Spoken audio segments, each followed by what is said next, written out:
Venha conhecer um pouco mais desse vídeo sobre a nossa tão querida árvore de Natal. Nós vamos conhecer aqui um pouco da sua história. Nós vamos entender qual foi a primeira árvore de Natal mais parecida com essa que nós temos hoje em dia. Nós vamos também conhecer outros povos que também traziam árvores ou galhos de outras plantas para dentro de casa durante esse período do inverno, né, no caso do hemisfério norte. E além disso, nós vamos conhecer outras curiosidades sobre as árvores de Natal, como outros tipos de árvores de Natal também, como a árvore russa do Ano Novo e a árvore de sucata que existe lá na Antártica. Sejam muito bem-vindos ao canal Eterna Busca. Eu sou o Jordan, biólogo e mestre em ecologia de biomas tropicais.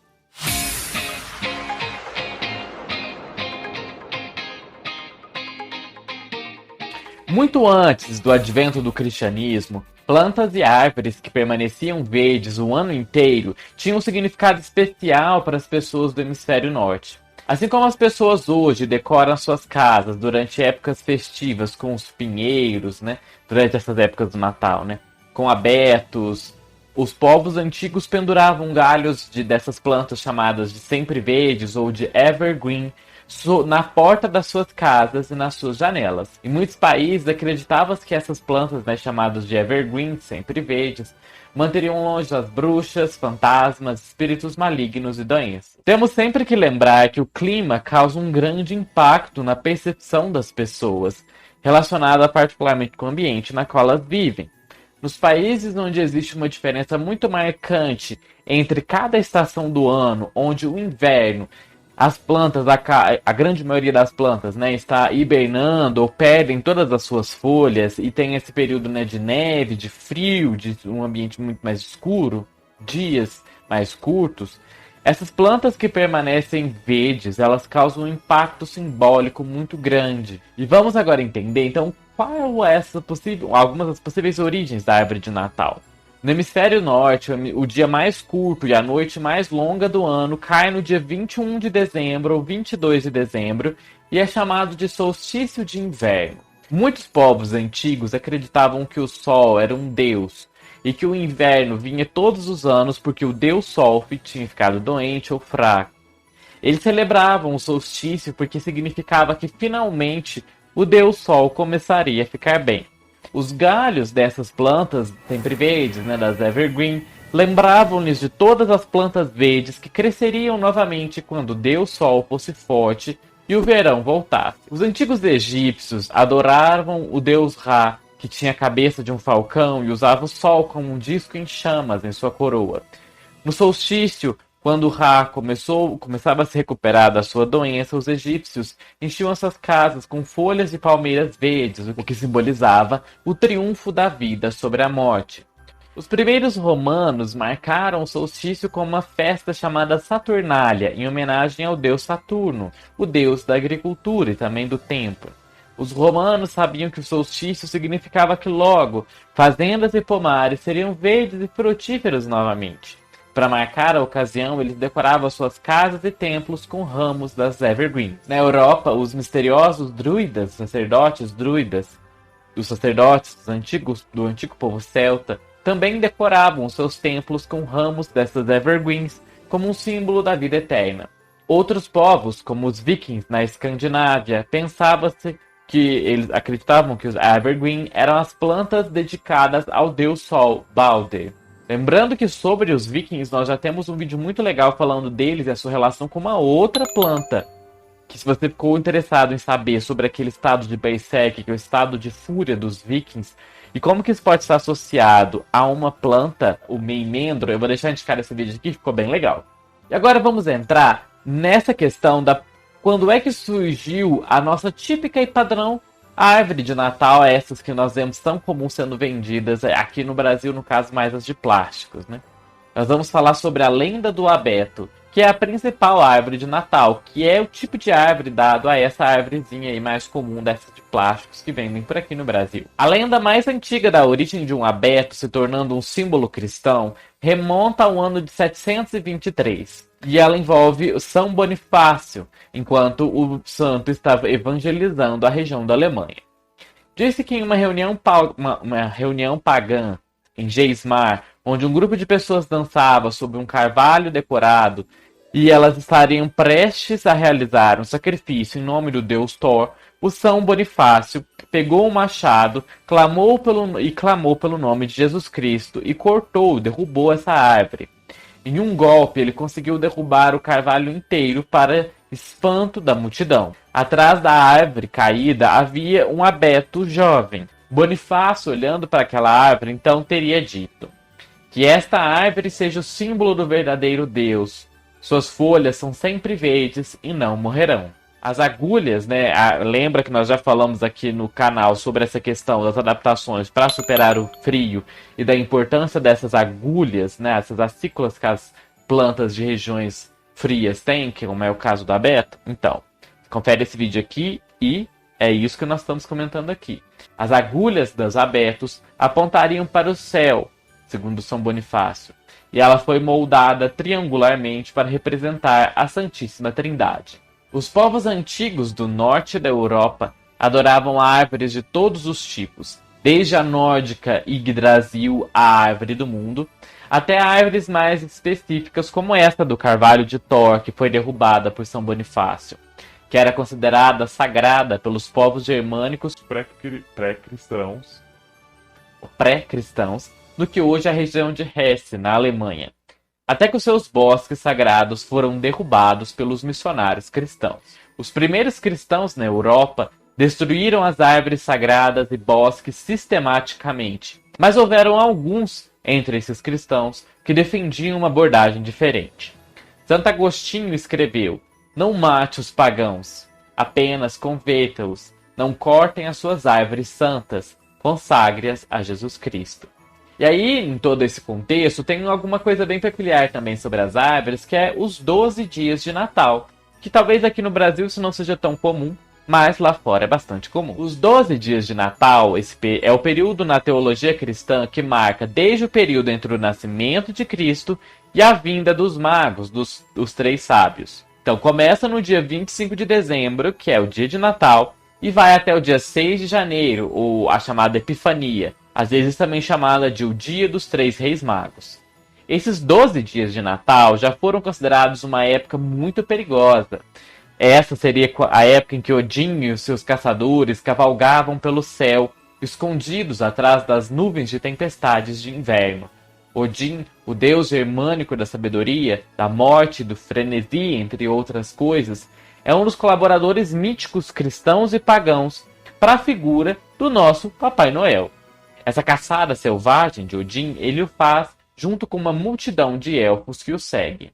Para afastar o infortúnio, durante essas noites escuras e perigosas, as pessoas daqueles períodos borravam as suas casas com a resina de abetos, essa árvore que nós temos hoje em dia como árvore do Natal, e também com outras plantas aromáticas. Essa tradição pagã também foi mais tarde abraçada pelos padres católicos e ainda é praticada hoje em dia em algumas regiões da Escandinávia. Dentre as árvores mais utilizadas como símbolos do Natal está os abetos, que tem o benefício deles não derramarem, não perderem, não caírem as suas folhas quando eles estão secos. Mas existem outras espécies que também são utilizadas além dos abetos. Várias são utilizadas em menor grau ao redor do mundo. Outros tipos de coníferas menos tradicionais, também usadas como árvores de Natal, incluem a sequoia gigante, os ciprestes de Leyland, o cipreste de Monterey e o zimbro oriental. Existem mais de um tipo de abeto também. E, por exemplo, o abeto azul, que é uma outra árvore muito bonita, também é utilizada. E aqui, lembrando que nós estamos falando são as árvores vivas, ou cortadas, que antes eram vivas, não essas de plástico. Algumas árvores, frequentemente referidas como árvores de Natal vivas, são vendidas em vasos e posteriormente elas podem ser plantadas ao ar livre e apreciadas, e muitas vezes decoradas por anos ou décadas. Mas, quando nós vamos entender essa questão da venda das árvores, nós temos que entender que algumas árvores grandes, por exemplo, nos Estados Unidos, às vezes árvores de 2, 3 metros são retiradas do chão para serem vendidas nesse período de Natal. Elas ficam no chão por anos, e então elas são retiradas na época do Natal, e às vezes elas são vendidas com um pouco de solo, mas é cortada a maior parte das raízes dela. Se esse momento do momento em que vai se cortar as raízes daquela planta não for feito da forma adequada, A combinação da perda da maior parte das raízes daquela planta, né, durante esse período da escavação para poder levar ela embora, junto com o fato de que ela saiu do ambiente externo, que ela estava plantada no chão, e foi para dentro de uma casa que tem um ambiente mais quente, mais iluminado, com uma temperatura e uma umidade e um padrão de umidade diferente do ambiente externo, isso acaba sendo muito prejudicial se a pessoa for querer trazer essa planta depois para fora novamente e replantá-la. Isso pode levá-la à morte. Porque lembra que nós explicamos lá no nosso vídeo das adaptações das plantas para enfrentar o inverno? Elas precisam de um tempo para adaptar, então ela interpreta quando ela vai para dentro de casa como se ela tivesse já chegado o verão, e não é o caso. Então ela vai perder as adaptações dela que ela estava preparando para poder lidar com o frio do inverno, pode levar à morte. E no caso de alguns países, existem as fazendas de árvores de Natal, que são bastante populares. No passado, as árvores de Natal eram frequentemente escolhidas das árvores, de árvores selvagens, né, silvestres, das florestas. Mas agora quase todas as árvores de Natal são comercializadas e vindas, né, de fazendas de árvores.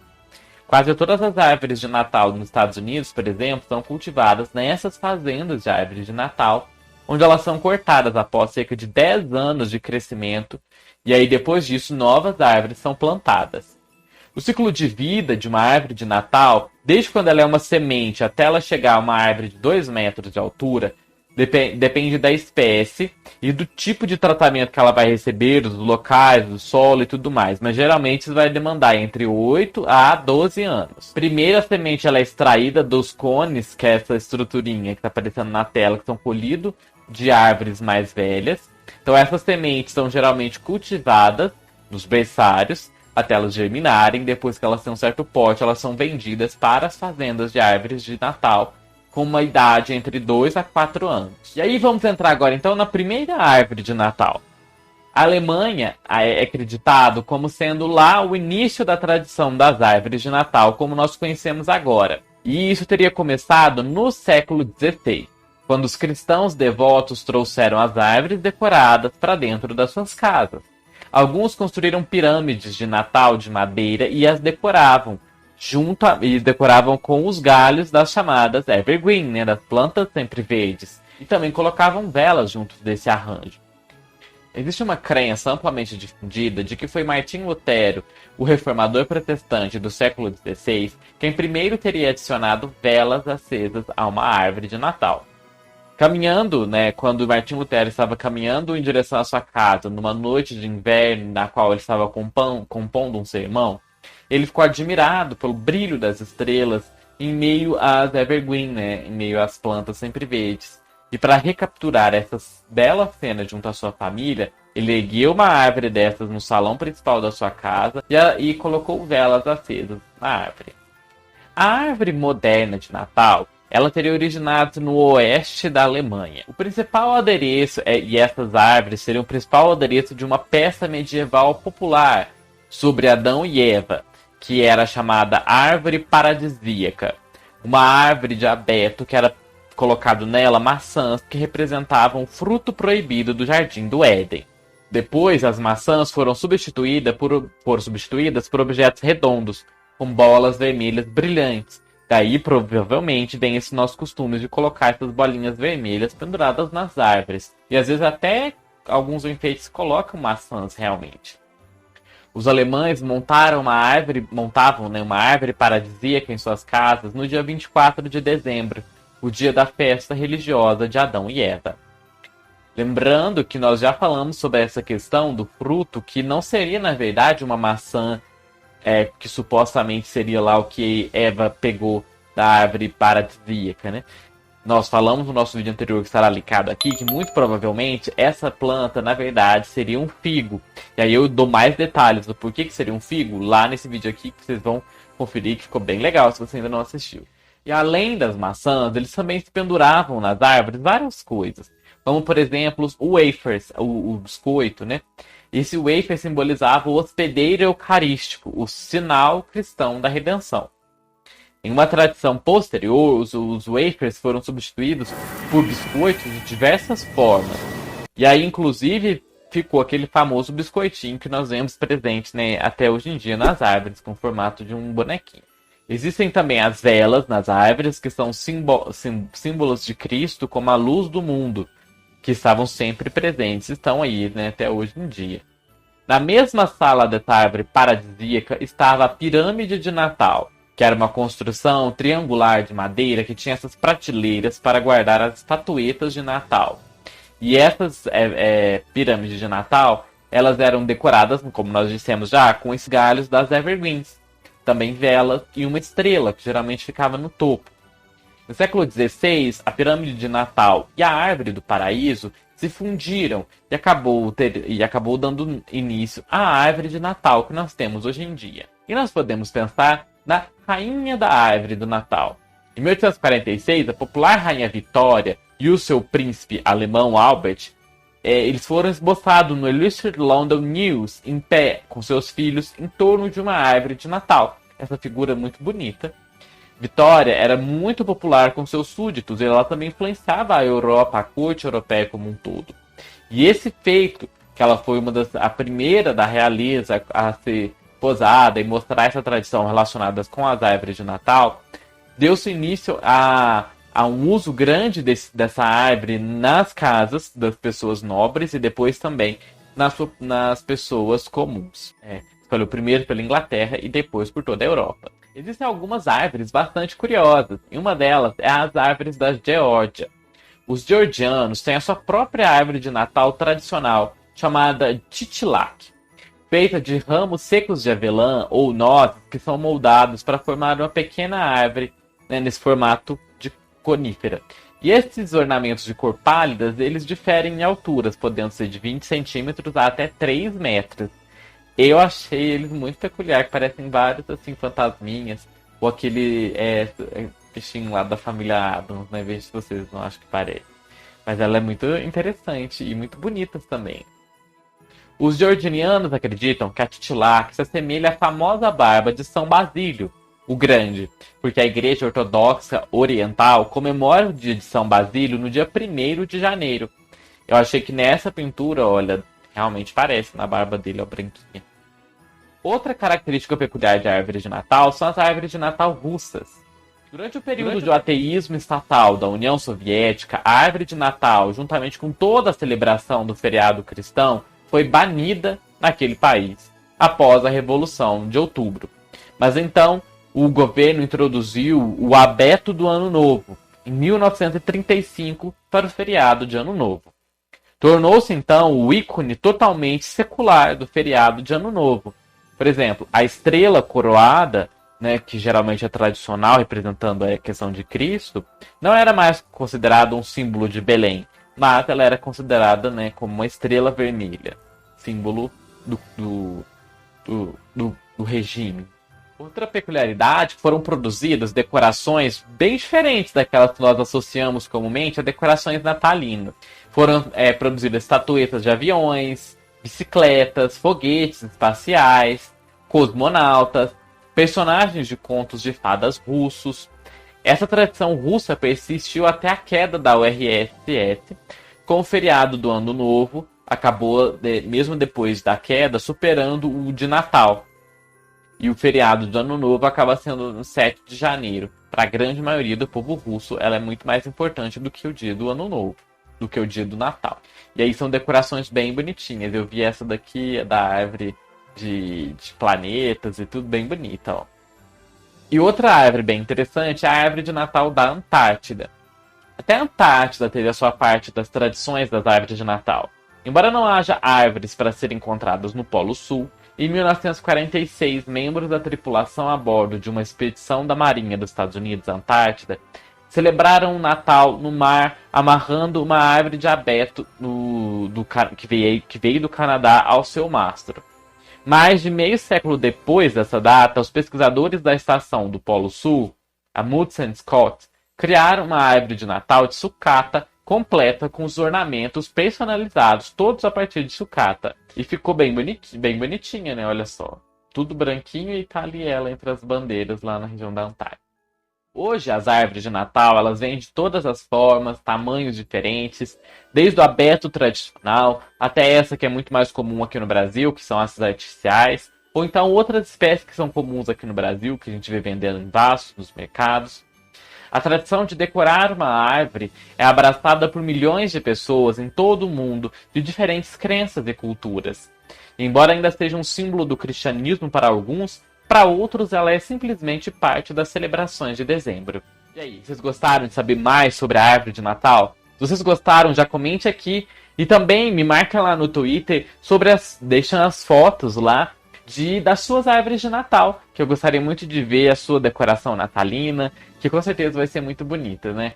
Comenta aqui se você também tem essa tradição de fazer árvores de Natal, elas são sempre muito bonitas, né? É esse símbolo das pessoas estarem em volta e aprenderem mais e compartilhar, né, todo esse momento familiar. Espero que vocês tenham gostado desse vídeo falando mais sobre a árvore de Natal. Eu vou deixar indicado aqui para vocês esse vídeo aqui na qual eu falo sobre a figueira, que eu falei sobre essa relação da figueira, dessa história nossa com elas. Então eu vou deixar indicado aqui essa outra série de vídeos falando de diversas árvores, da nossa relação histórica com elas. Vejo vocês no nosso próximo vídeo e até mais!